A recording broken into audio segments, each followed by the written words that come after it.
Okay, hello everyone, good evening सभी को।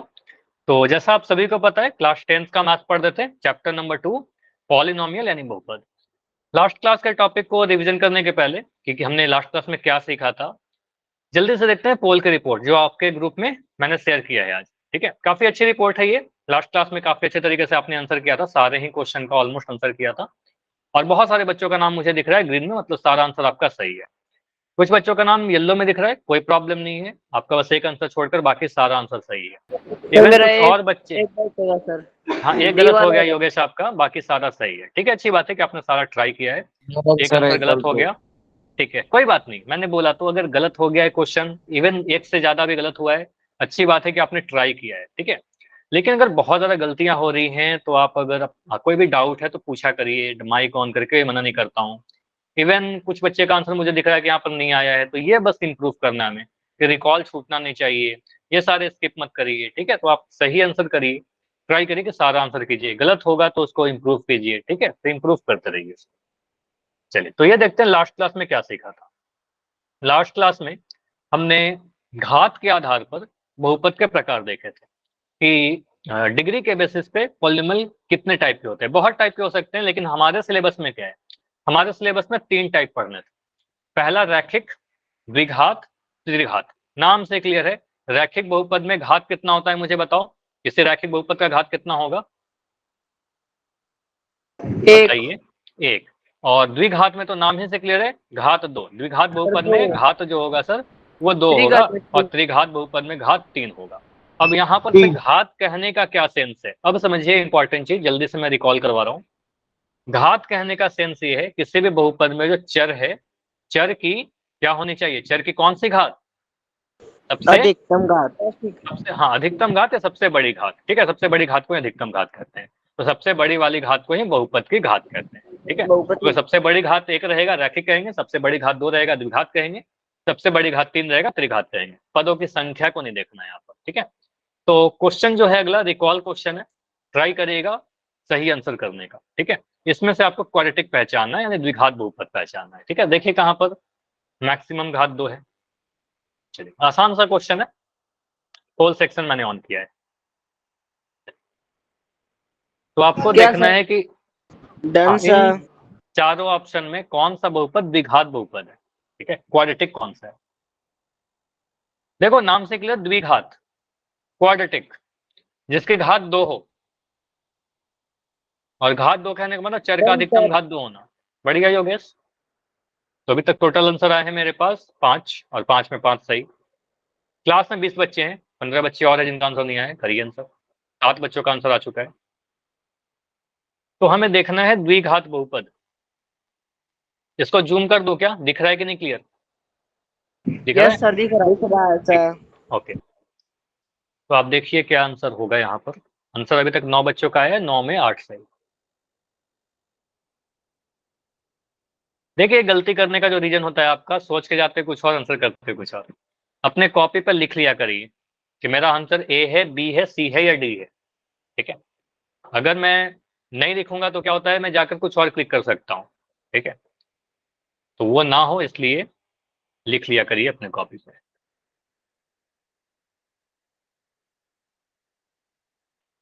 3a+5 है, ऑप्शन नंबर बी में लिखा हुआ है x³ + 1, ऑप्शन सी में y की घात 2 - 1 -2, ऑप्शन डी में 8x। ठीक है, देखिए कहां पर हमारा। चलिए, तो लास्ट 15 सेकंड रुकेंगे, इसमें ज़्यादा टाइम नहीं लेंगे, ये तो बहुत आसान है। 15 सेकंड और। 16 बच्चों का आंसर आ चुका है, और भी क्लास में कितने बच्चे और हो, 5 बच्चे और हैं, 5 और बच्चे हैं आंसर के। बढ़िया मोक्षित, लास्ट 10 सेकंड। सर ये पहला ही क्वेश्चन है क्या? हाँ, ये पहला क्वेश्चन है, आंसर कीजिए। और हाँ सोनू, आपने लास्ट क्लास में सारे आंसर किए थे और सारे आपके सही भी थे। Nice, last 10 second.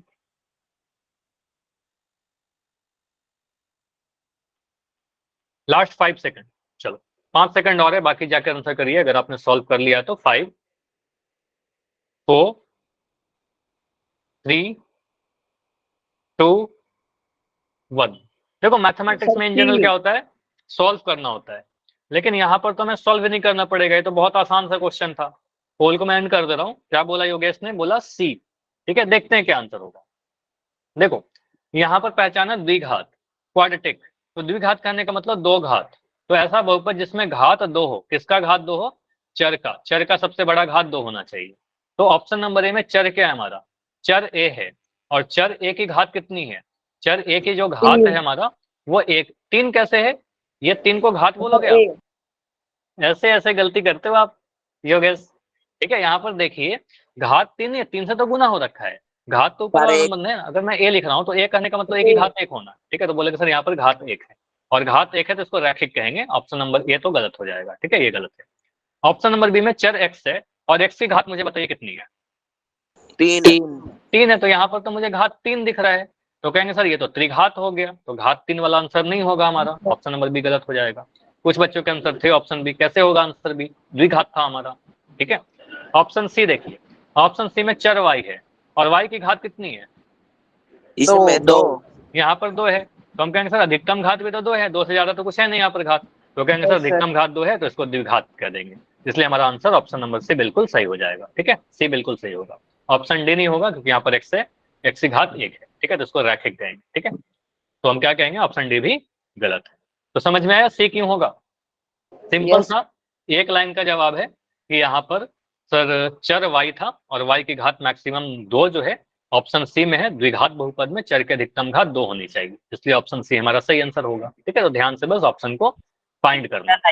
है क्या? ठीक है, क्या बोल रहे हो सोनू? बताइए। नहीं, चलो ठीक है। तो अगला क्वेश्चन, अगला टॉपिक देखते हैं। देखो अगला टॉपिक क्या है। अगला टॉपिक बहुत इंपॉर्टेंट है, बीजीय व्यंजकों का भाग। अब डिवीजन ऑफ अलजेब्रिक एक्सप्रेशन, इसका हेडिंग लगाइए। अब यहाँ पर सीधे एक अलजेब्रिक एक्सप्रेशन ले लेंगे तो डिवीजन नहीं कर पाओगे। तो अभी हम लोग सीखेंगे एक पदी का एक पदी से डिवीजन, मोनोमियल को मोनोमियल से डिवीजन। उसके पहले मुझे बताइए संख्या का डिवीजन के बारे में सभी को आता है? इतना तो आप लोग कर लोगे जो मैं आपको लिख रहा हूं यहाँ पर कि सर अगर मैं 10 को डिवाइड करना चाहूं 2 से तो इसको लिखेंगे कुछ ऐसे 10/2। और 10, अच्छा माइक बंद, माइक बंद। मुझे पता है कि सभी को आता है। ठीक है, ये बहुत आसान है। 10 को भाग से 2 से भाग देने का मतलब 10/2 लिखना। और 10/2 लिखने का मतलब 2 से काटोगे आप 5 बार में कट जाएगा। 2 एकम 2, 2 पंजे 10। ये तो सभी को पता है। तो इस तरीके से आप डिवाइड करते हो संख्याओं को। तो एक पदी के एक पदी से डिवाइड करने का मतलब क्या होगा? जैसे ये लिखा है 8 को 2 से भाग दीजिए तो इसका मतलब 8/2 और 4 आ जाएगा, या फिर ऐसे लिखते हो आप लोग। ठीक है, तो अगर मैं कहता हूं कि पी को क्यू से डिवाइड करिए, देखिए ऐसे लिख दिया। मैं 2 ऑप्शन दे रहा हूं आपको। क्या ऑप्शन नंबर ए, नहीं अब लिखिए, चैट में लिख के बताइए कि मैंने कौन सा सही लिखा है, ए या बी? ए ए है ना। तो आप कहोगे सर यहाँ पर P को Q से भाग दिया जा रहा है, तो P को अगर Q से भाग दोगे तो सर P/Q लिखेंगे। ठीक है, अब P/Q लिखेंगे। अब यहाँ पर क्या क्या चीजें, संख्या को तो भाग दे दिया, सर चर को भी भाग दे सकते हैं क्या? बिल्कुल दे सकते हैं। मुझे बताइए, क्वेश्चन करने के पहले मैं ये चीज आपसे पूछता हूँ, अगर मैंने कभी ऐसे लिखा अंश और हर बराबर लिख दिया, आपको पता है अगर मैं P/Q लिख रहा हूँ, यहाँ पर ऊपर वाले नंबर को आप अंश कहते हो, नीचे वाले नंबर को आप हर कहते हो, न्यूमरेटर और डेनोमिनेटर। ठीक है, अगर मैं कभी ऐसे लिख दूं कि 5 को आप भाग दीजिए 5 से, इसका मतलब क्या आंसर आएगा? बताओ, इसका आंसर कितना आएगा? एक आएगा, ये सभी को पता है। सर किसी भी संख्या को उसी संख्या से अगर भाग दे, मतलब अंश और हर अगर सेम आ जाए तो यहाँ पर आंसर 1 आता है। ठीक है, अगर मैं कहता हूं कि -8 को आप अगर -8 से भाग लगाइए तो आप क्या बोलोगे? सर यहाँ पर माइनस से माइनस कटेगा और 8 से 8 कट जाएगा, हमारा आंसर 1 आ जाएगा। ठीक है, 1 आएगा। किसी भी संख्या को उसी संख्या से डिवाइड करने का मतलब 1 आ जाना। तो मैं अगर ऐसे लिखूं, मुझे बताइए कि ये नोट करना है आपको कि अगर मैं लिखूं x/x, x को x से भाग लगाइए तो इसका आंसर क्या मिलेगा? 1 मिलेगा। अगर ऊपर और नीचे सेम लिख दिया तो यहाँ पर 1 मिल जाएगा। सर इसको बोलेंगे सर x से x कैंसिल हो जाता है यहाँ पर, और कुछ नहीं होता। चल रही है स्क्रीन, बिल्कुल चल रही है स्क्रीन, तो मुझे कोई इशू नहीं दिख रहा। हाँ जी बताइए। हेलो, हाँ जी, हाँ जी सोनू बताइए। रिकॉर्डिंग नहीं चल रही सर। चल रही है रिकॉर्डिंग, आप क्लास करिए ना, रिकॉर्डिंग बिल्कुल चल रही है, उसकी टेंशन मत लीजिए, ठीक है। चलिए आप क्लास करिए। तो x को x से डिवाइड करेंगे 1 मिल जाएगा, ठीक है। अगर मैं कह रहा हूँ कि m को m से भाग लगाइए, m को m से भाग लगाइए, कितना मिलेगा? एक। एक मिलेगा सर, इसको लिख देंगे m बटा m, और जब भी अंश हर के बराबर हो जाएगा तो एक मिलेगा। अब मैं थोड़ा सा यहाँ पर घात चेंज कर रहा हूँ। अगर मैंने लिखा x की पावर 5 को आपको डिवाइड करना है x के पावर 5 से, तो आप क्या बोलोगे? एक सर। एक ही आएगा। आपको पता सर x की पावर 5 को x की पावर 5 से डिवाइड करेंगे तो अभी भी मुझे दिख रहा है अंश और हर सेम है। अंश और हर अगर सेम है तो आप इसको काटिएगा, यहाँ पर आंसर सीधे मिलेगा 1। तो इसको आप सीधे नहीं भी काटो तो आप बोलोगे सर यहाँ पर एक आ जाएगा, ठीक है, यहाँ पर एक आ जाएगा। अगर मैं एक क्वेश्चन और पूछ रहा हूँ फिर अगले टाइप पे चला जाऊंगा। अगर मैंने लिखा a की पावर 100 और इसको मैं डिवाइड करना चाहता हूँ a की पावर 100 से, तो क्या आंसर आएगा? एक। एक आएगा। तो ये सारे एग्जाम्पल से मुझे इतना क्लियर हो रहा है कि सर अगर कभी अंश और हर सेम आ जाएगा, इन दैट केस हमारा आंसर 1 आ जाएगा। क्लियर? इतना सेम चीजें अंश और हर में रहेगा तो कैंसिल हो जाएगा, ठीक। Yes sir. अब अगला जो क्वेश्चन है, अगर मैं कुछ ऐसा लिख दिया 2y 8y को 2y से डिवाइड करिए। अब यहाँ एक पदी को एक पदी से डिवीजन का एक्चुअल क्वेश्चन आया है, तो आप बोलोगे सर यहाँ पर करना क्या था? आपका बोला गया है 8y को डिवाइड करिए 2y से, ठीक है। तो इसको आप लिखोगे पहले p, हमेशा क्या करना ना, भिन्न के रूप में लिख देना, मतलब p बटा q के रूप में लिख देना जब भी क्वेश्चन आएगा, इसमें गलती कभी नहीं करोगे। तो ये लिखेंगे सर 8y बटा 2y, 8y बटा 2y। और 8y बटा 2y कहने का मतलब सर यहाँ पर भी y है, यहाँ भी y है, यहाँ भी y है, तो क्या मैं इस y से y को कैंसिल कर दूं? सेम है ना? Yes sir. वेरिएबल भी सेम है और उसकी पावर भी सेम है, तो y से y को कैंसिल कर दीजिए। आएगा सर। अब यहाँ पर दिख रहा है 8/2 आ गया, ये 8/2 कहने का मतलब 2 चौके 8, ठीक है, 2 चौके 8, तो ये 4 आएगा आंसर। अगर 4y लिख रहे थे तो आपका आंसर गलत है, कुछ बच्चों का आंसर लिखा था मुझे, तो आंसर 4 आएगा। क्लियर? ये समझ में आया? Yes sir. आसान था, बहुत आसान था, ठीक है। Yes sir. अगला, अगर मैं ऐसे पूछ रहा हूँ 6xy को डिवाइड करिए 2x से, देखो क्या बोला गया है, 6xy में को इसको भाग लगाना है 2x से। 3y sir.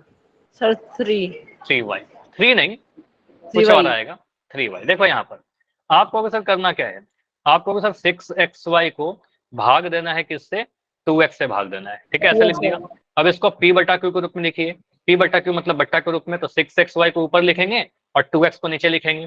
तो मुझे क्या दिख रहा है, संख्या संख्या से भाग लगेगा, चर चर से भाग लगेगा, वेरिएबल वेरिएबल से भाग लगेगा। तो x मुझे यहाँ दिख रहा है और x मुझे यहाँ दिख रहा है, जो सेम दिख रहा है ना, पहले तो उसको काटिए आप। तो x से x को काट दिया, x से मैंने x को काट दिया। अब 2 दिख रहा है यहाँ पर, 2 से काटा 6 को, 2 तिया 6, 2 तिया 6। अब क्या दिख रहा है 3, और यहाँ पर एक y बच गया ना, तो आपको सर 3y आंसर आ जाएगा, 3y। क्लियर? आसान है। Yes sir. तो अभी तक जितने भी एग्जाम्पल मैंने लिए हैं इन सभी में चर की घातें सेम थी अंश और हर में। लेकिन अब अगर कैसा होगा, अगर हर चर और चर में अंश और हर में घात अलग अलग हो जाएगा, वेरिएबल का पावर अलग अलग हो जाएगा। फॉर एग्जाम्पल अगर मैं ऐसा क्वेश्चन दे दिया, x की पावर 4 को x की पावर 2 से डिवाइड करिए, ठीक है, x की पावर 4 को x की पावर 2 से डिवाइड करिए। 2 सर। x की पावर 2, अच्छा 2 नहीं आएगा, ये 2 लिखोगे तो गलत हो जाएगा, समझिए यहाँ पर। देखो पहला क्वेश्चन है x की पावर 2, हाँ बिल्कुल, इसको मैं सॉल्व कर रहा हूँ। देखो आपको सर x की पावर 4 लिखा हुआ है यहाँ पर, बिल्कुल लिखा हुआ है x की पावर 4 को है, भाग किससे देना है? भाग देना है हमें x की पावर 2 से, बिल्कुल देना है, तो यहाँ पर लिख दीजिएगा इसको भाग लगा के x की पावर 2। इसको बट्टा के रूप में लिखिए, तो आप यहाँ पर बोलोगे सर x की पावर 4 ऊपर लिखेंगे और नीचे लिखेंगे x की पावर 2, x की पावर 2। अब यहाँ पर x से x को मत काट देना, क्योंकि यहाँ पर चर का घात अलग अलग है, चर का घात क्या है, अलग अलग है। तो यहाँ पर हम 2 एक से रूल 4 आपको, कटेगा सर। नहीं 2 से 4 नहीं कटेगा। अब समझिए यहाँ पर रूल समझिएगा।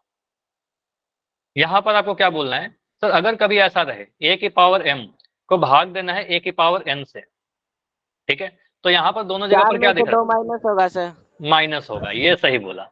तो यहाँ पर आप बोलोगे सर a की पावर m को अगर भाग दोगे m a की माइनस पावर n। n से, तो यहाँ पर बोलेंगे सर a लिख देंगे, क्यों a लिखा, a यहाँ भी है a यहाँ भी है, तो आधार को सेम लिख दीजिए, बस पावर को घटा दीजिए, ऊपर वाले पावर में से नीचे वाला पावर घटा दीजिए, तो यहाँ पर m माइनस n होगा, क्या होगा, पावर घटाव होगा। समझ में आया? तो सब्ट्रैक्ट कीजिएगा यहाँ पर पावर को, ठीक है, तो घातों को घटाइएगा। तो यहाँ पर ऐसा मत करना, यहाँ पर x तो लिख दिया और यहाँ पर 4 में से 2 को घटाते हैं, ठीक है। 1 सेकंड रुक जाइए। Wait.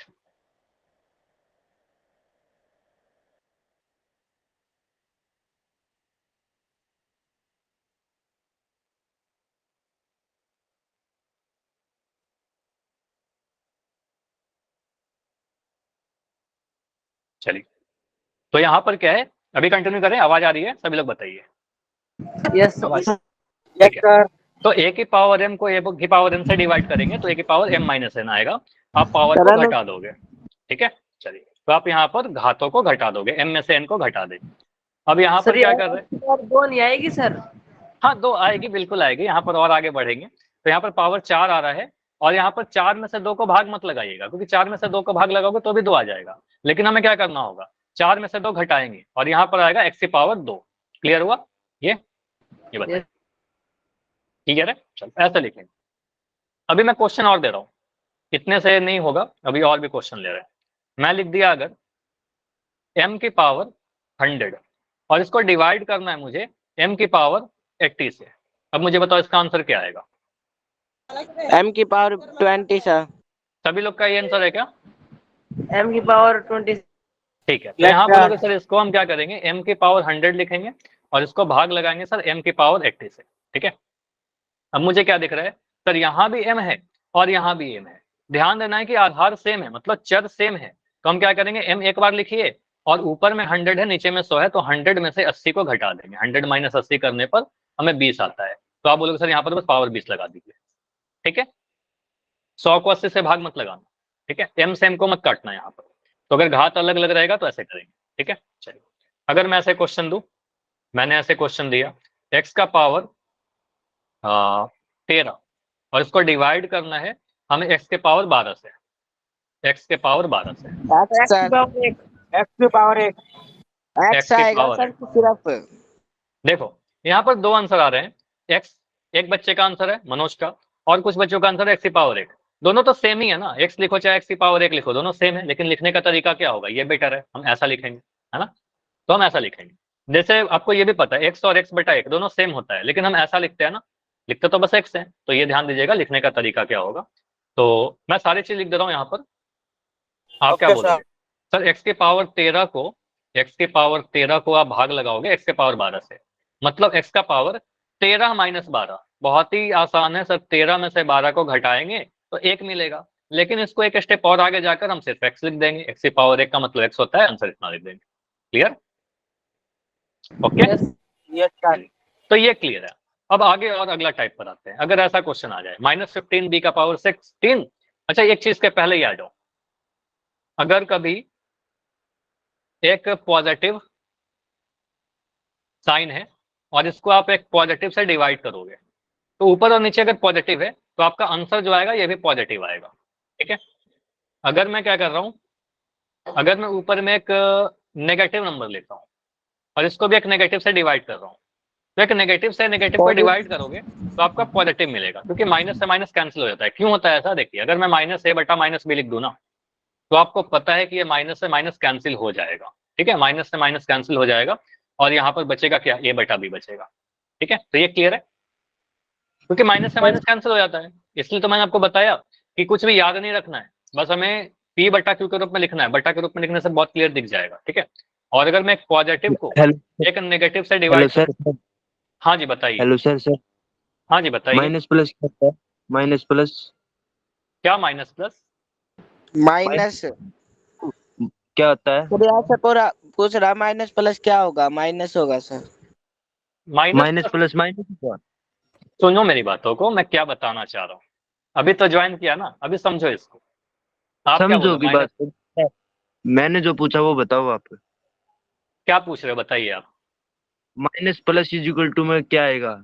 Minus plus equal to, आपका क्वेश्चन गलत है, अगर मैं ये बोलूँ तो आप बताइए तो कि माइनस प्लस को हम गुना कर रहे हैं कि जोड़ रहे हैं कि भाग दे रहे हैं, बताइए। Minus multiply minus, minus multiply by minus, तो ये क्वेश्चन आपका सही कि माइनस माइनस को गुना करेंगे तो प्लस आएगा, प्लस को माइनस से गुना करेंगे तो माइनस आएगा, लेकिन हम लोग अभी गुना नहीं पढ़ रहे, ठीक है, हम लोग क्या पढ़ रहे हैं, डिवीजन। तो यहाँ पर आप समझिए, अगर मैं एक नेगेटिव नंबर को एक पॉजिटिव से डिवाइड करूं, ठीक है, कोई भी नेगेटिव को पॉजिटिव से डिवाइड करोगे तो आपका आंसर क्या आएगा, नेगेटिव आएगा, वही गुना वाला नियम है। और अगर एक पॉजिटिव को एक नेगेटिव से डिवाइड करेंगे तो भी आपका आंसर नेगेटिव आने वाला है, ठीक है, मतलब सेम साइन वाला जब आएगा तो आपका आंसर पॉजिटिव आएगा, अपोजिट साइन का आएगा तो नेगेटिव आएगा। क्या इतना अच्छा। हमेशा लिखने की जरूरत है क्या? तो हमेशा इतना लिखने की नीड नहीं है, बहुत ही क्लियर है, इतना लिखने का कोई जरूरत नहीं है। आपको बस इतना ध्यान रखना है कि कभी भी अगर सर अंश और हर में दोनों जगह नेगेटिव आ जाएगा तो आप इसको कैंसिल कर दीजिएगा और यहाँ पर आप लिख दोगे ए बटा प्लस आ जाएगा आपका सर। खुद पॉजिटिव आ जाएगा। अगर मैं ऐसा लिखता हूँ माइनस ए बटा बी तो ये तो नेगेटिव रहेगा ही रहेगा, ये नेगेटिव है।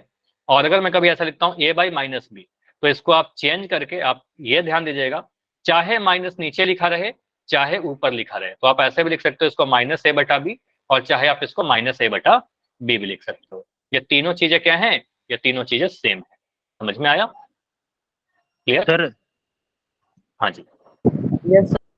चलो तो ये तीनों चीजें सेम है, चाहे नेगेटिव नीचे लिखिए, आगे लिखिए, चाहे ऊपर लिखिए। चलो तो यहाँ पर क्या है, -15 b की पावर 16 को डिवाइड करना है 5b की पावर 10 से, ठीक है। तो यहाँ पर क्या है, आपको डिवाइड करना है -15b की पावर 16, इसको डिवाइड करना है 5b की पावर 10 से। तो हम पहला स्टेप में क्या लिखेंगे, सबसे पहले लिखेंगे -15b की पावर 16, इसको डिवाइड किससे करना है, इसको डिवाइड करना है 5b की पावर 10 से। इतना क्लियर है? बताओ, इतना क्लियर है? Yes sir. चलिए, तो यहाँ पर Yes, क्या sir. होगा, आप इसको p बटा q के रूप में लिखिए, बटा के रूप में लिखिए, ठीक है। तो यहाँ पर आपका आएगा -15 b की पावर 16 बट्टा 5b की पावर 10, -3b की पावर 6 सर। ठीक है। तो यहाँ पर आप समझिए इसको, बाकी बच्चे ध्यान से देखिए। देखो ये 5 है नीचे में, 15 है ऊपर में, तो 5 से तो 15 कटेगा 3 बार में, 5 से कटेगा 15 3 बार में, तो यहाँ पर काटा 5 3 15, ठीक है। उसके बाद मैं लिख रहा हूँ यहाँ पर 3, और उसके बाद यहाँ लिख दिया b की पावर 16 और b की पावर 10, कुछ रह गया क्या बताओ, कुछ छूट गया? देखो ये माइनस का साइन रह गया, ये माइनस का साइन रह गया ना, तो ये माइनस का साइन भी लगाइए, क्योंकि माइनस नहीं कैंसिल हुआ, बस 5 से मैंने 15 को काटा था, ये माइनस साइन तो रह गया ना, तो कहेंगे सर ये माइनस का साइन भी आएगा, ठीक है। तो एक नेगेटिव नंबर को एक पॉजिटिव से डिवाइड करोगे तो नेगेटिव आएगा, ठीक है। अब यहाँ पर क्या बनेगा, ये -3 तो रहेगा, b की पावर कितनी आएगी, यहाँ b की पावर 16 है और यहाँ b की पावर 10, तो 16 में से 10 घटाएंगे तो कितना मिलेगा बताओ? 6। तो आपको यहाँ पर मिलेगा b का पावर 6। क्लियर है? ये समझ में आया? Yes yes sir. आंसर आएगा -3b की पावर 6। तो संख्या को संख्या से भाग लगाया और चर को चर से, पावर को घटा दिया बेसिकली, अगर सेम चर है तो आप उसको घटा दीजिएगा पावर, ठीक है। चलिए अगला क्वेश्चन करिए। अगला क्वेश्चन ये -36x की पावर 4 को डिवाइड करना है 12x से। चलिए ये आसान सा क्वेश्चन है, ट्राई करो और आंसर मुझे बताइए। इसके बाद एक क्वेश्चन और दूंगा, फिर पोल में क्वेश्चन पूछेंगे। -3x की पावर 3।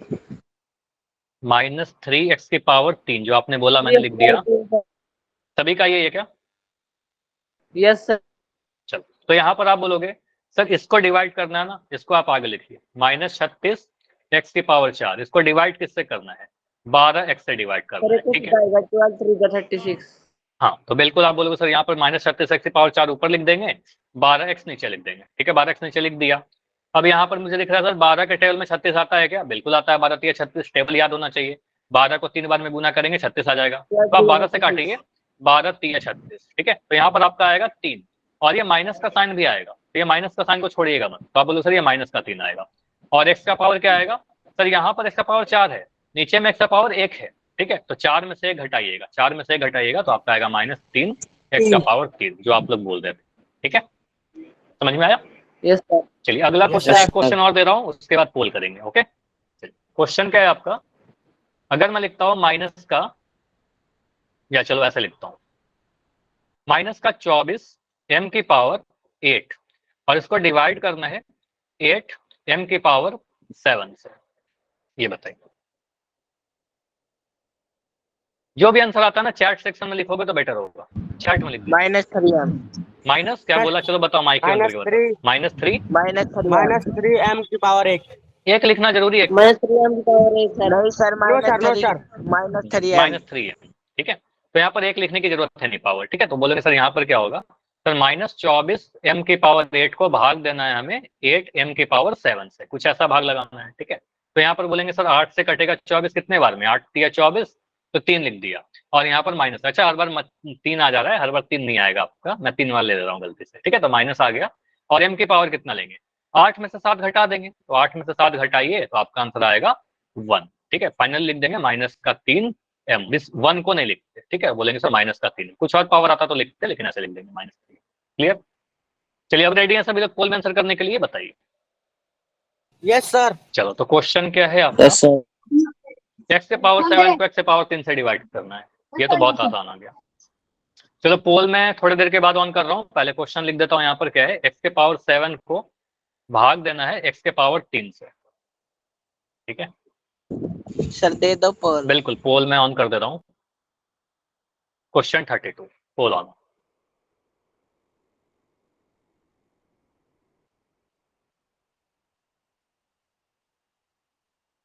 x के पावर 7 को भाग देना है x के पावर 3 से, और इसमें गलती बिल्कुल नहीं होना चाहिए। चर सेम है, घात अलग है, ठीक है। तो यहाँ पर क्या करेंगे,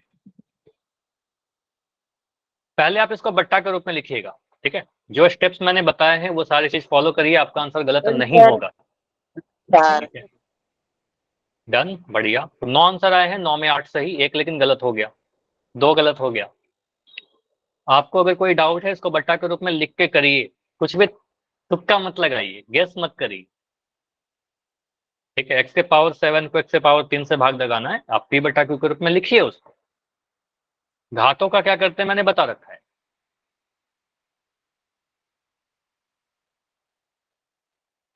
इतना टाइम नहीं लगना चाहिए इस क्वेश्चन में, काफी टाइम ले रहे हो। 13 बच्चे ही आंसर किए अभी तक, बाकी बच्चे कहाँ हैं। लास्ट 20 सेकंड, 20 सेकंड और है। तो x के पावर 7 को भाग देना है हमें x के पावर 3 से, सोचिए।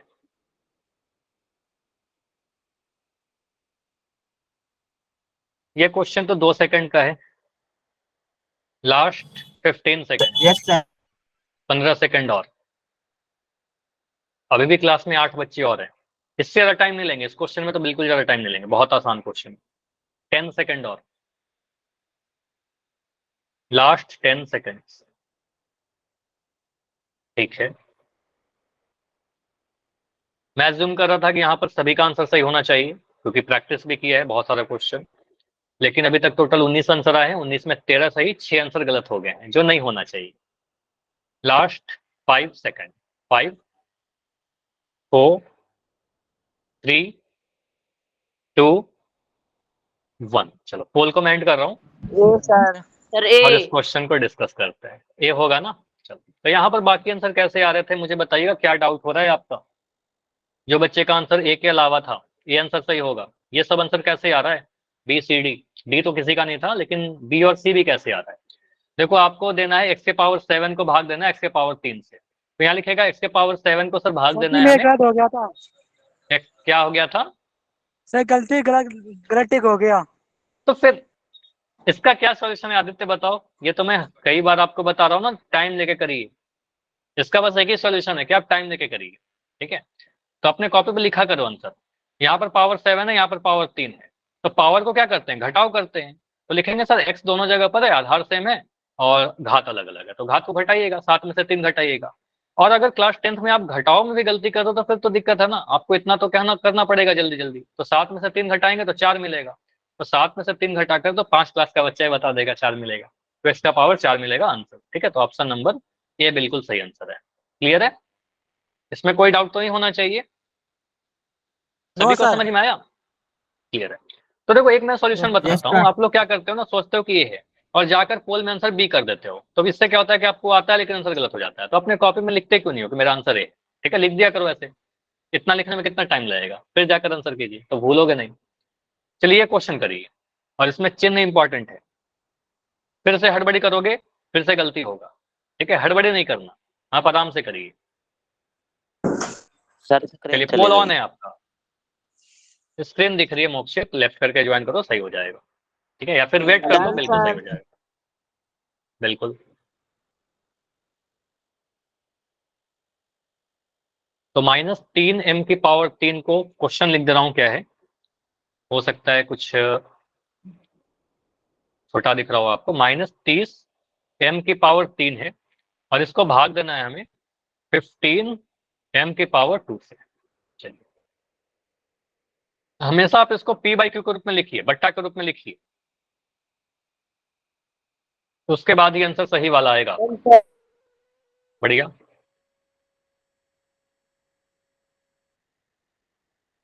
और एक चीज हमेशा आदत छोड़ दीजिए, गेस लगाने का। गेस लगाओगे, मैं गारंटीड कर रहा हूं, अगर आप 5 क्वेश्चन गेस करोगे ना, 5 में 4 तो गलत ही होगा या 5 में 5 गलत होगा, है ना। तो गेस करने से कभी आप सीख भी नहीं पाओगे, तो आपको कोशिश करना है सही करने का। ये आप स्प्रिट रखिए कि जितने भी क्वेश्चन मैं करूं सही करूं। अगर उसके बाद भी गलत होता है तो ठीक है, फिर आप पूछिए अपना डाउट। 13 आंसर आ चुके हैं, 15 आंसर आ चुका है अभी तक। ठीक है, तो बाकी बच्चे आंसर कीजिए। अभी क्लास में 8-9 बच्चे और हैं, 16 आंसर आ चुका है। ठीक है, 15 का टेबल याद है ना, 15 का टेबल याद होना चाहिए, कम से कम 20 तक के टेबल याद रखने ही रखने हैं आपको। ठीक है, लास्ट 15 सेकंड, 15 सेकंड और, 15 सेकंड और, 10 सेकंड और, 10 सेकंड। टाइम दे दो। इसमें क्या टाइम चाहिए, चलो इसमें एक स्टेप में लिख दे रहा हूं, उसके बाद करो आप। यहां पर मैं क्या करूंगा, यहां पर लिखूंगा -30m⁻³ और इसको भाग देना है 15m⁻² से। अब रूल अगर पता है तो इतना से तो आप 2 सेकंड में आंसर कर दोगे। ठीक है, बस आपको दिख रहा होगा आंसर। ठीक है, रुकेंगे लास्ट के 10 सेकंड अभी मोक्षित। सर बहुत हमारे यहाँ पर इकट्ठे 10 तारे दिख रहे हैं, लाइन में चल रहे। अच्छा, वो तारे नहीं है, वो कुछ और है। क्लास के एंड में मुझे रुक के याद दिलाना, बताता हूँ वो क्या है। ठीक है, वो तारे नहीं है। लास्ट 5 सेकंड, 5, सर ये मौली 4। शर्मा के नाम से बच्चा कौन था सर? खैर उसके बारे में ध्यान मत दीजिए, अभी आप पढ़ाई करिए। ठीक है, जो चीज डिस्टर्ब कर रहा है आपको उस पर ध्यान मत दीजिए। ठीक है, ऐसे चीज होते रहेंगे। ठीक है, ठीक है सर। चलिए लास्ट 5 सेकंड, 5, 4, 3, 2, 1। चलो इस पोल को एंड सर करते हैं डी और इसको डिस्कस करते हैं। -2m। -2m। देखो यहाँ पर क्या होगा, इतना तो मैंने कर दिया, मैं लिख देता हूँ यहाँ पर।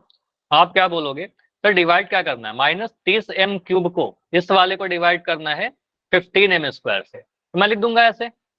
डिवाइड कैसे करना है, ऐसे डिवाइड करना है। ठीक है, इसको बट्टा के रूप में लिख दीजिए। तो बट्टा के रूप में लिखने का मतलब -30m के ऊपर रखेगा। चलो ये इसी कलर कोड में लिख देता हूँ आपको, सर -30m⁻³ ऊपर रहेगा और नीचे में क्या रहेगा, 15m² रहेगा, 15m⁻² रहेगा। अब मैं क्या करूं, अब मैं करूंगा ये ऊपर में माइनस का साइन है, नीचे में प्लस का साइन है, तो एक माइनस तो रहेगा ही, ये माइनस तो रहेगा, ये तो कैंसिल होने वाला है नहीं। 15 के टेबल में 30 आता है क्या, बताओ, आता क्या है? सर? 15 के टेबल में सर 30 आता है क्या? 15 दूनी 30। 15 दूनी 30, तो आप सीधे काट दीजिए 15 दूनी 30। तो यहाँ पर आपको दिख गया -2, तो -2 लगा दिया। अब m का पावर कितना लिखें, m का पावर यहाँ पर 3 है ऊपर में, नीचे में पावर 2 है, तो आपको पता ना घातों को घटा देते हैं, डिग्री को घटा देंगे, तो पावर को घटा दीजिए 3 में से 2 को, तो यहाँ से आ जाएगा 1, तो यहाँ लिख देंगे 1।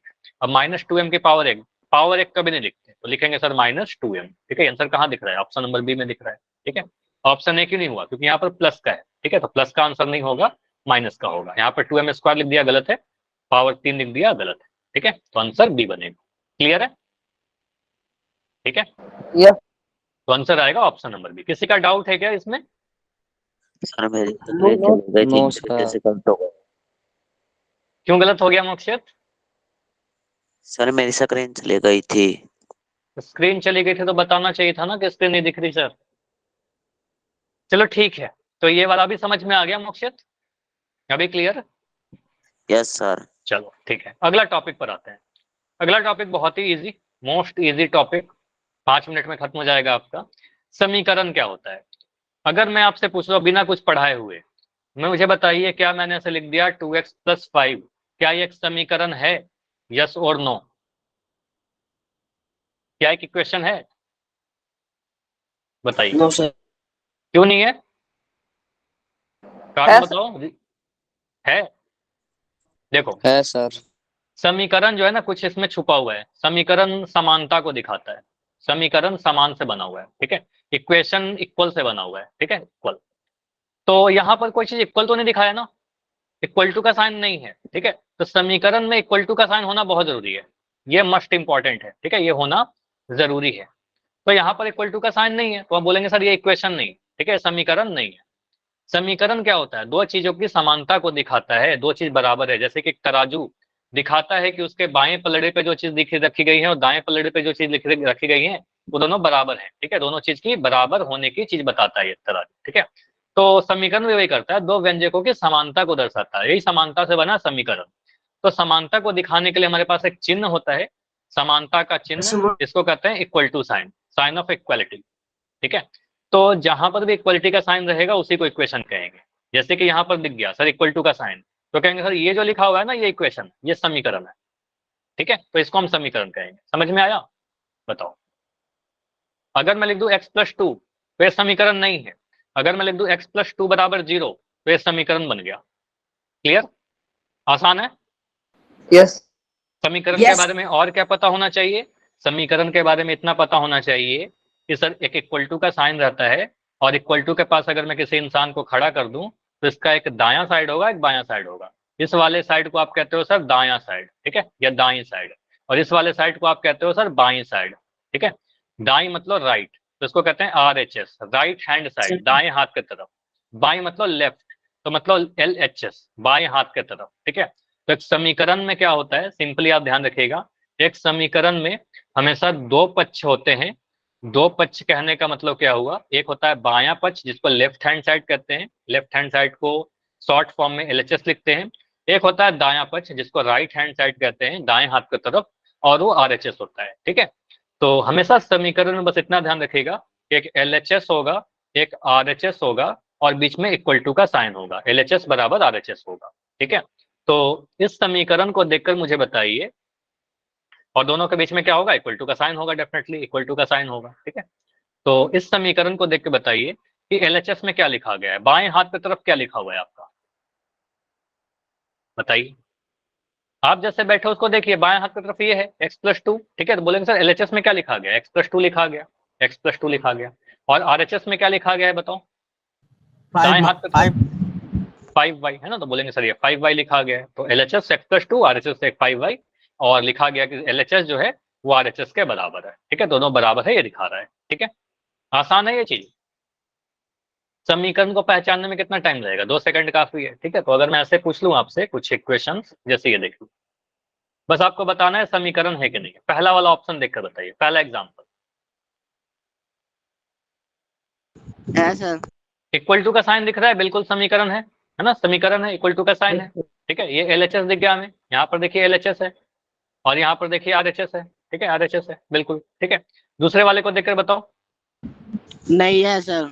इक्वल टू का साइन नहीं है, आपको सर बराबर का साइन नहीं है, बराबर को नहीं दिखा रहा, आपको होगा सर ये इक्वेशन नहीं बनेगा, ठीक है, इक्वेशन नहीं बनेगा, ठीक है। आप क्वेश्चन नंबर 3 देख के बताइए। No sir. No sir. नहीं है, इक्वल टू का साइन नहीं है, कहेंगे सर ये भी समीकरण नहीं बनेगा, इक्वल टू का साइन नहीं है। ऑप्शन चौथे को देख के बताइए, बस यहाँ पर इक्वल टू का साइन है, तो आपको सर यहाँ पर LHS भी है, RHS भी है, इक्वल टू का साइन भी है, तो ये समीकरण बन जाएगा। तो yes no no yes, clear? आसान है। Yes sir. चलिए, तो देखो अभी तक ना ये मैंने क्यों पढ़ाया, बहुत आसान सा चीज था, लेकिन आपको पता होना चाहिए कि अभी तक हमने 3 चीजों के बारे में पढ़ा है। तीनों में अंतर क्या क्या है? बीजीय व्यंजक आपने पढ़ लिया है, आपने बहुपद पढ़ लिया है, आपने समीकरण पढ़ लिया है। तो यहाँ पर ध्यान दीजिए, कभी आपसे अगर ऐसे लिख के पूछ दे √x+3, तो आप बोलोगे सर यहाँ पर चर है एक, इसलिए बीजीय व्यंजक होगा। हालांकि चर का घात जो है वर्गमूल के अंदर अगर चर है तो इसको हम बहुपद नहीं बोलेंगे, ठीक है, इसको बहुपद नहीं बोलेंगे, इसको हम क्या बोलेंगे? बीजीय व्यंजक बोलेंगे। यहाँ पर क्या है, यह भी एक बीजीय व्यंजक है, लेकिन इस बीजीय व्यंजक में चर की घात जो है पूर्ण संख्या है, ठीक है, तो कहेंगे सर ये एक बहुपद लिखा हुआ है, ठीक है। बहुपद में सिर्फ एक पक्ष होता है। और समीकरण में क्या होता है, एक LHS होता है, एक LHS होगा और एक RHS होगा, और इन दोनों के बीच में बराबर का साइन होगा, ठीक है। तो ऐसे अगर लिखा रहेगा तो इसको हम समीकरण कहेंगे। क्लियर? पोल में क्वेश्चन पूछो, रेडी है? यस चलिए, सर। तो इस पोल में आंसर करने के लिए बहुत कम समय मिलेगा, सर एक बार आसान फिर सा समझा क्वेश्चन दो है। सर। इसमें देखो, यहाँ Yes. मैंने ये बोला कि रूट एक्स प्लस 3 लिखा हुआ है, तो रूट एक्स प्लस 3 में एक चर आ गया, एक चर आ गया तो बीजीय व्यंजक होगा, है ना। और यहाँ पर इसको हम बहुपद क्यों नहीं बोल रहे हैं, क्योंकि वर्गमूल के अंदर अगर कभी चर आ जाता है तो उसको हम बहुपद नहीं कहते, क्योंकि यहाँ पर चर रूट एक्स कहने का मतलब चर का घात 1/2 आ गया, तो 1/2 घात आ गया तो पूर्ण संख्या नहीं है, तो आपको सर यह क्या है, बीजीय व्यंजक है। ओके, बीजीय व्यंजक में भी एक पक्ष होगा, ठीक है, इक्वल टू का साइन नहीं है। बहुपद में क्या होगा, सर यह भी एक बीजीय व्यंजक है, ध्यान से सुनना, यह भी एक बीजीय व्यंजक है, लेकिन यहाँ पर चर की घात पूर्ण संख्या दिख रही है, एक दिख रहा है ना, तो हम कहेंगे सर पूर्ण संख्या है, तो हम कहेंगे सर यह एक बीजीय व्यंजक ऐसा है जिसको हम बहुपद भी कह सकते हैं, तो यह बहुपद है, ठीक। और आप अगले वाले को देखिएगा, तीसरे वाले को, तो मुझे दिख रहा है यहाँ पर इक्वल टू का साइन, और इक्वल टू का साइन बताएगा कि एक एलएचएस है, बायां पक्ष है और एक दायां पक्ष है, ठीक है, दो पक्ष आ गया, बराबर का साइन है, तो उसको हम समीकरण कहेंगे। तो समीकरण में सबसे इंपॉर्टेंट क्या है, इक्वल टू का साइन होना चाहिए, ठीक। चलिए, तो अगला है क्वेश्चन आपके लिए। Yes sir.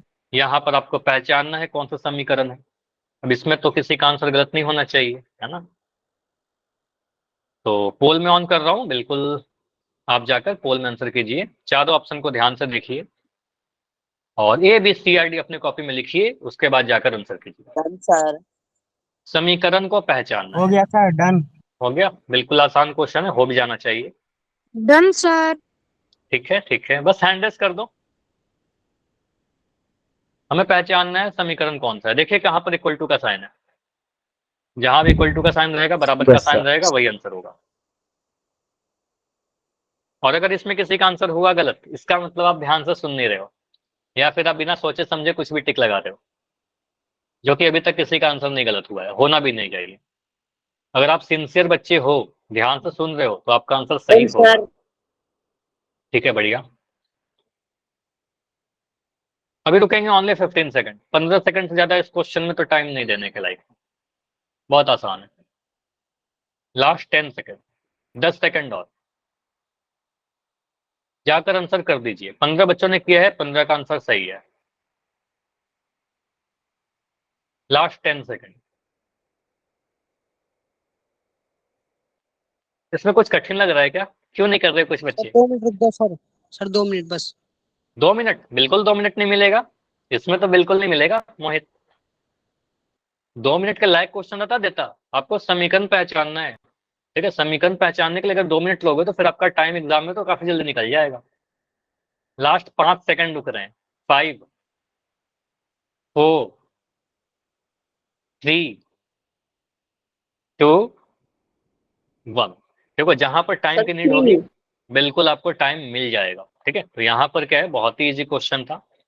यहाँ पर जितने बच्चों ने किया सभी का आंसर सही है। तो यहाँ पर क्या होगा, आपको सर समीकरण पहचानना है। समीकरण में डेफिनेटली इक्वल टू का साइन होगा, बराबर का साइन होगा।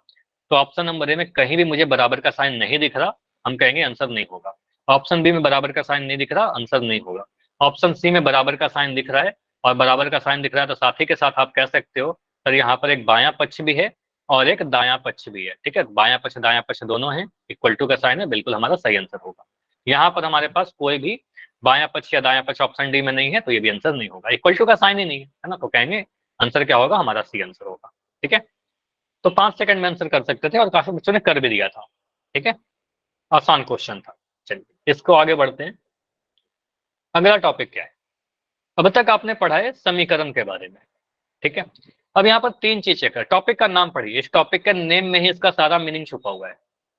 एक एक चर वाले रैखिक समीकरण। रैखिक समीकरण। देखो यहाँ पर जिसमें क्या एक क्या चर चीज हो। छुपा हुआ है। हाँ, तो यहाँ पर आप क्या अलगार। बोलोगे, एक सेकंड पहले मुझे एक्सप्लेन करने दो, ठीक है। तो यहाँ पर आप क्या बोलोगे, सर एक चर, ऐसा समीकरण जिसमें सिर्फ एक चर हो, मतलब सिर्फ और सिर्फ एक वेरिएबल होना चाहिए, या तो एक्स या तो वाई या तो जेड, कोई एक, ठीक है। उसके बाद आपको देखना है सर वो रैखिक होना चाहिए।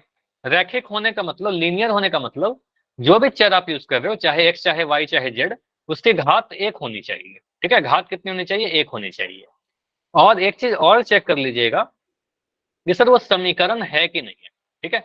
समीकरण भी होना जरूरी है। समीकरण होने का मतलब इक्वेशन, यानी एलएचएस और आरएचएस दोनों बराबर लिखा हुआ है कि नहीं लिखा हुआ है। तो यहाँ पर सिंपली ये निकल कर आ रहा है, एक चर का मतलब तो क्लियर ही है कि सिर्फ एक चर होना चाहिए, सिर्फ और सिर्फ इक्वेशन में एक चर होना चाहिए। रैखिक होने का मतलब चर की अधिकतम घात जो है वो 1 होनी चाहिए, और समीकरण होने का मतलब LHS जो है वो RHS के बराबर होना चाहिए। एक बायां पक्ष होना चाहिए, एक दायां पक्ष होना चाहिए। ये तीनों कंडीशन फॉलो करेगा तभी हम उसको बोलेंगे एक चर वाला रैखिक समीकरण। इन तीनों में से कोई भी कंडीशन फॉलो नहीं करेगा, हम कहेंगे एक चर वाला रैखिक समीकरण नहीं है। ठीक है, जैसे कि यहाँ पर देखिए क्या क्या बोला गया है। एक केवल एक चर होना चाहिए, जो समझा रहा था। चर की घात 1 होनी चाहिए और 2 पक्ष होने चाहिए, उनके बीच समानता का साइन होना चाहिए। समता का साइन कहने का मतलब इक्वल टू का साइन। ठीक है, तो यहाँ पर कुछ एग्जाम्पल लिखे गए। जैसे एग्जाम्पल नंबर 1 को देखिए, x + 7 = 0। इसको हम एक चर वाला रैखिक समीकरण बोलेंगे क्या? बताइए। Yes sir. सबसे पहले आप देखिए यहाँ पर इक्वल टू का साइन, देखो मैं तीनों चीज एक्सप्लेन कर रहा हूँ। इक्वल टू का साइन ये दिखा रहा है कि सर ये समीकरण है। ठीक है, ये दिखा रहा है कि ये समीकरण तो है। ठीक है, इक्वल टू का साइन दिखा रहा है समीकरण है। उसके बाद मुझे दिख रहा है चर कितने हैं, कितने चर हैं बताओ?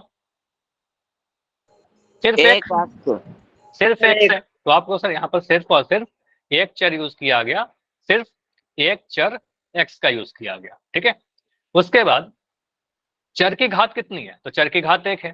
तो चर की घात 1 है तो हम कहेंगे सर घात 1 होने का मतलब इसको रैखिक कहेंगे। तो हम क्या इसको कह सकते हैं, एक चर वाला रैखिक समीकरण? बिल्कुल, एक चर वाला रैखिक समीकरण है ये। ठीक है, तो ऐसे वाले एग्जाम्पल कहेंगे सर एक चर वाला रैखिक समीकरण। ठीक है, तीनों चीज चेक करिएगा। अगर मैं ऐसा सॉरी सर, गलती से लेफ्ट हो गया था, मेरी स्क्रीन ठीक रुक है, रही थी बार बार। कोई बात नहीं, समझो, ये एक्सप्लेन हो जाएगा, बहुत आसान है। ठीक है, इस वाले एग्जाम्पल को देखिए। तो यहाँ पर मुझे क्या दिख रहा है, इक्वल टू का साइन। ठीक है, इक्वल टू का साइन। तो यहाँ से अभी माइक बंद रखो, बिल्कुल मैं समझा दे रहा हूँ, आसान है। इक्वल टू का साइन है, इक्वल टू का साइन होने का मतलब बिल्कुल एक समीकरण है। ठीक है, समीकरण है, समीकरण में इक्वल टू का साइन होना जरूरी है। LHS RHS दोनों है। यहाँ पर चर कितने हैं? सिर्फ एक चर है। कौन सा चर है वो? y। ठीक है, आप बोलो सर यहाँ पर एक चर y है, सिर्फ एक चर है, तो एक चर वाला है, तो बिल्कुल एक चर वाला है। ठीक है, एक चर वाला है। और उस चर की घात कितनी है? 1 है। कुछ भी घात नहीं लिखने का मतलब 1 है। तो घात 1 होने का मतलब क्या होता है? रैखिक समीकरण, रैखिक होता है। ठीक है, तो आप इसको बोलोगे सर रैखिक है ये हमारे पास, तो इसको कहेंगे सर एक चर वाला रैखिक समीकरण। ठीक है, तो एक चर वाला रैखिक समीकरण ये भी है। तो 12y - 5 = 3 एक उदाहरण हो गया एक चर वाला रैखिक समीकरण का। ठीक है, अब ये देखिए, अगर मैं ऐसा लिख दूं, चलो ये मुझे लिख के बताइए। अगर मैं लिखा 2x + y = 8, यह एक चर वाला रैखिक समीकरण है क्या? देखो, देखिए, एक चर वाला रैखिक समीकरण है? नो। तो आपको दिख रहा है यहाँ पर 2 चर है, बाकी चीज चेक भी मत करो। आपको सर यहाँ में क्या क्या चाहिए, एक चर वाला रैखिक समीकरण चाहिए था। यहाँ तो 2 चर है। ठीक है, यहाँ पर 2 चर है, 2 अलग अलग चर है। आप ऐसे भी लिख दीजिए। ठीक है, 2 अलग अलग चर, 2 अलग अलग चर है। कौन कौन सा? x और y। तो 2 अलग अलग चर है, तो इसको एक चर वाला रैखिक समीकरण नहीं कहेंगे। ठीक है, हालांकि ये समीकरण है और ये रैखिक भी है, लेकिन इसको एक चर वाला रैखिक समीकरण तो नहीं कहेंगे ना। तो हमारा टॉपिक क्या था, एक चर वाला रैखिक समीकरण, ये नहीं कहलाएगा। ठीक है, ये एक चर वाला रैखिक समीकरण बिल्कुल नहीं है। अगर मैं इस एग्जाम्पल की बात करूं तो ये मुझे बताओ, ये एक चर वाला रैखिक समीकरण है कि नहीं है? नो सर, इसमें 2 चर है। नहीं, इसमें 2 चर नहीं है मनोज, यह एक चर वाला रैखिक समीकरण होगा। समझिएगा, यहाँ पर देखो पहला चीज कि इक्वल टू का साइन दिख रहा है, तो आपको सर यहाँ पर LHS भी दिख रहा है और RHS भी दिख रहा है, तो समीकरण तो होगा। ठीक है, यह समीकरण है, यही इंपॉर्टेंट है। ठीक है, ये समीकरण है, बिल्कुल है, समीकरण है। ओके, उसके बाद मुझे दिख रहा है सर यहाँ पर चर कितने हैं? तो आप में से कुछ बच्चे को लगा होगा सर यहाँ पर 2 चर है। ठीक है, 2 चर नहीं है, दोनों जगह पर एक ही चर यूज किया गया ना। कितने जगह पर लिखा गया, कितने स्थान पर लिखा गया, इससे कोई मतलब नहीं है। हमें देखना होता है कि कितने अलग अलग चर है। तो आपको सर सिर्फ यहाँ पर 2 जगह पर भले लिखा गया, लेकिन सिर्फ एक चर z का ही यूज किया गया, तो ये एक चर वाला ही कहलाएगा। ठीक है, ये एक चर वाला कहलाएगा। सर अगर समझ में आया? z की जगह कुछ और होता तो? हाँ, z की जगह पर अगर कुछ और होता तो हम उसको 2 चर वाला कहते हैं, जैसे कि एग्जाम्पल अभी लिखा भी था, उसको लिख के बताएंगे। लेकिन मुझे बताइए अभी कितना चर दिख रहा है? 2 जगह पर है, लेकिन 2 अलग अलग चर नहीं है। ठीक है, तो बोलोगे सर यहाँ पर चर कितने हैं? सिर्फ एक चर है और वो चर है z। ठीक है, तो एक चर वाला है। अब चर की घात देखिए, तो दोनों जगह पर देखिए, तो यहाँ पर चर की घात मुझे 1 दिख रही है, यहाँ भी चर की घात 1 दिख रही है। दोनों जगह पर जो चर की घात है वो 1 है, इसलिए हम इसको रैखिक भी बोलेंगे। तो हम कहेंगे सर ये जो है एक चर वाला रैखिक समीकरण है। ठीक है, अभी क्या पूछा था आपने? ऐसे पूछा था ना, z-13 बराबर 8y लिख दिया। अब ये होगा क्या? No Yes, sir. sir. अब ये एक चर वाला नहीं होगा। नो ठीक है, सर, आप नो बोलेंगे सर यहाँ पर अलग अलग आ गया, z और y आ गया। ठीक है, तो कहेंगे सर Yes, दो sir. चर आ गया ना, तो ये एक चर वाला नहीं है। ठीक है, एक चर वाला नहीं है। चलो ऐसे लिख दो तो 2x + 7 यह एक चर वाला रैखिक समीकरण है क्या? Yes, sir. No sir, no sir. क्यों? No, sir. समीकरण नहीं है सर, बराबर में नहीं है सर। बिल्कुल, तो आप बोलो सर ये एक चर है, इसमें रैखिक भी है, लेकिन ये समीकरण ही नहीं। तो ये भी तो आप चेक करोगे ना, समीकरण ही नहीं। ठीक है, तो यहाँ पहले एचएस आरएचएस नहीं है, तो हम कहेंगे नो, ये एक चर वाला रैखिक समीकरण नहीं है। ठीक है, समीकरण ही नहीं है तो एक चर वाला कैसे होगा? ठीक है, एक चर है हालांकि रैखिक है। तो यहाँ पर कुछ एग्जाम्पल लिखे गए हैं, इसको आप करिए। अभी लेफ्ट नहीं करना है, क्लास अभी चलेगी, अभी है टाइम हमारे पास। ठीक है, सर, ये चलो कैसे आएगा? क्या बोल रहे हो? हाँ बताइए। पहला वाला एग्जाम्पल क्या है? बिल्कुल आपको दिख रहा है समीकरण है, यस सर। पहला वाला समीकरण है, और मुझे दिख रहा है सर एक ही Yes, चर है sir. और उसके चर की घात भी एक है, तो हम कहेंगे सर बिल्कुल एक चर वाला रैखिक समीकरण है। ठीक है, सेकंड वाला मुझे दिख रहा है No, यहाँ पर sir. चर की घात कितनी है? Yes sir. दो। घात 2 है। ठीक है, यहाँ पर बोलेंगे सर घात यहाँ पर 2 आ गया, तो घात 2 आ गया तो इसको रैखिक नहीं बोलेंगे ना, तो हम कहेंगे सर ये रैखिक नहीं है। ठीक है, तो हम कहेंगे सर ये रैखिक नहीं है, तो हम कहेंगे सर ये नो हो जाएगा। हालांकि ये समीकरण था, एक ही चर था, लेकिन ये एक चर वाला नहीं है यहाँ पर, सॉरी एक घात वाला नहीं है, तो इसकी रैखिक घात नहीं है।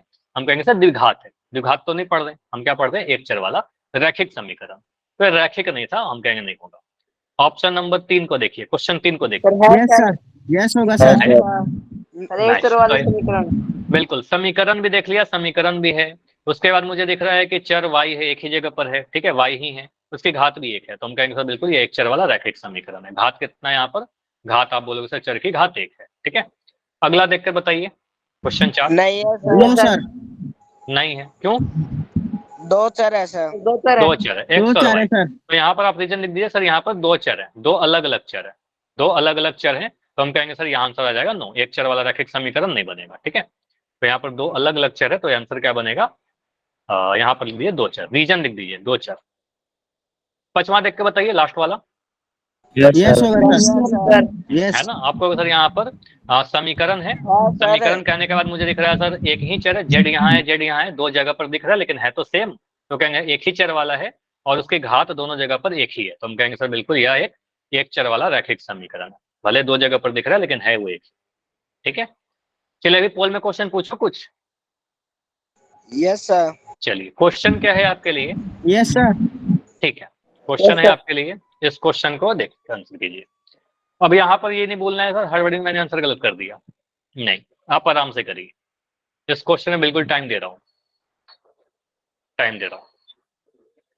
आपको पहचानना है एक चर वाला रैखिक समीकरण, तो हर चीज को देखिए, तीन चीज चेक करना होगा आपको, समीकरण है कि नहीं, एक चर है कि नहीं, और रैखिक है कि नहीं। ठीक है, समीकरण भी होना उतना ही जरूरी है, चर एक होना चाहिए और उसकी घात एक होनी चाहिए। सोच समझ के आंसर कीजिए। समीकरण होने के लिए बराबर का साइन होना चाहिए, रैखिक होने के लिए चर की घात एक होनी चाहिए, और एक चर होने के लिए सिर्फ एक चर होना चाहिए। हाँ जी, आंसर कीजिए।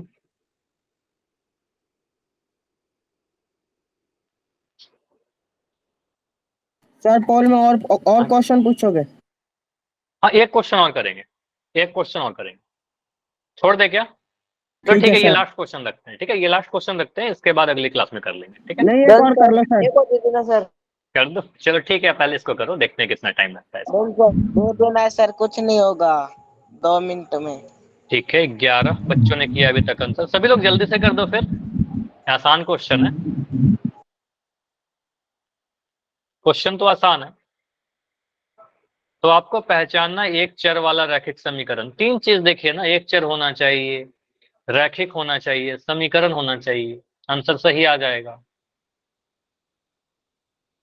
हर ऑप्शन को एनालाइज कीजिए, ए बी सी डी को सोच समझ के आंसर करिएगा तो आंसर सही आएगा। लास्ट 10 सेकंड सर पहले कितने क्वेश्चन हो गए पोल में? अब ये मैं देख के बताऊंगा क्लास के एंड में, अब मुझे भी याद तो नहीं रहता ना कितना क्वेश्चन करवा दिया, 3-4 हुए होंगे, 3 हुए होंगे सर 5वां क्वेश्चन है। 5 हो गए। 5 हुए हैं। ठीक है, लास्ट 5 यस सर 5 4 3 2 1। तो क्लास में जितने बच्चों सभी का आंसर है, लेकिन 2 बच्चों का नहीं आया आंसर। एंड करें इसको? चलो एंड यस कर सर रहा हूँ और इस क्वेश्चन को डिस्कस करते हैं। चलो फुल एंड कर दिया है। और एक चर वाला रैखिक समीकरण, तो आपको पहचाना एक चर वाला रैखिक समीकरण। समीकरण देखिए, तो पहला वाला ऑप्शन देखो, मैं सारी चीज चेक कर रहा हूँ। पहला वाला ऑप्शन में क्या बी?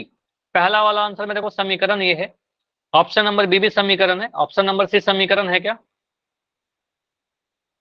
ऑप्शन नंबर सी समीकरण नहीं है और ऑप्शन नंबर डी समीकरण है। तो ए बी और डी आंसर हो सकता है। अब मैं चेक करता हूँ ए बी डी में कौन सा। ऑप्शन नंबर ए को देखा, तो ऑप्शन नंबर में आंसर क्यों नहीं होगा? आंसर है इसमें दो चर है सर, चार नहीं दो है। होगा। दो चर है। तो आप बोल सर यहाँ पर एक्स भी आ गया, वाई भी आ गया, यहाँ पर 2 अलग अलग चर आ गया। तो हमें तो एक चर वाला चाहिए था ना, एक चर होना चाहिए। तो ये नहीं होगा आंसर हमारा, हालांकि समीकरण है, रैखिक भी था। ऑप्शन बी देखिए, यहाँ पर कितने चर हैं? ये होगा सर, इसमें एक चर है। एक चर एक है, ठीक है, एक्स है वो, ठीक है। उसकी घात सर कितनी है? सर मैं चादरी काटना। एक्स की एक। घात 1 है, तो एक्स घात 1 होने का मतलब रैखिक हो जाना। बताओ, माइक बंद कर लो। Yes sir. ठीक है, चर एक घात 1 होने का मतलब रैखिक हो जाना। और समीकरण है क्या? यस सर, बराबर इक्वल का टू का Yes, साइन sir. है, तो समीकरण भी है, एलएचएस भी है, आरएचएस भी है, तो समीकरण तो होगा ही। ठीक है, तो कहेंगे सर ये एक चर वाला रैखिक समीकरण है, ये बिल्कुल आंसर बन जाएगा हमारा। ठीक है, ऑप्शन नंबर डी तो अच्छा, सी क्यों नहीं होगा? सर सर बराबर इसमें का समीकरण बराबर का बराबर नहीं है। हाँ, सीधे बोल दो सर, बराबर का साइन नहीं है तो समीकरण ही नहीं है। ठीक है, समीकरण नहीं है तो हम एक चर वाला रैखिक समीकरण तो नहीं कहेंगे। ठीक है, समीकरण ही नहीं है। ठीक है, तो ये सी नहीं होगा। और डी को अगर देखें तो यहाँ पर डी क्यों नहीं होगा? समीकरण तो है, चर भी एक ही है। x की पावर 2 है। हाँ, घात यहाँ पर 2 है, तो हमें तो घात 1 सर चाहिए मेरी था, अच्छी रैखिक लगा होने के लिए 1 चाहिए। ठीक है, हम कहेंगे सर घात यहाँ पर 2 आ गया, इसलिए टैक्स लगा देना सर। क्या लगा देना। चलो ठीक है, इतना ही रखेंगे क्योंकि टाइम ऑलमोस्ट हो चुका है। और अगले क्लास में इसके बाद के जो पोल है ना, वो अगले क्लास में करेंगे। ठीक है, क्योंकि काफी बच्चे ठीक एक है, दो गुड नाइट सर। ठीक है, चलिए, ठीक है, बाय एवरीवन, गुड नाइट। कोई भी डाउट है तो सर बताइए एक और बिल्कुल। सवाल देते थे सर। नहीं देखो, बाय सर। बिल्कुल मैं तो दे सकता हूँ, मैं दे दूंगा। लेकिन क्या हो रहा है, कुछ बच्चे तो लेफ्ट कर चुके हो, है ना, और फिर काफी कम बच्चों के पोल में आंसर आ पाएंगे, इसलिए अगले क्लास में डिस्कस करते हैं। ठीक है, चलिए।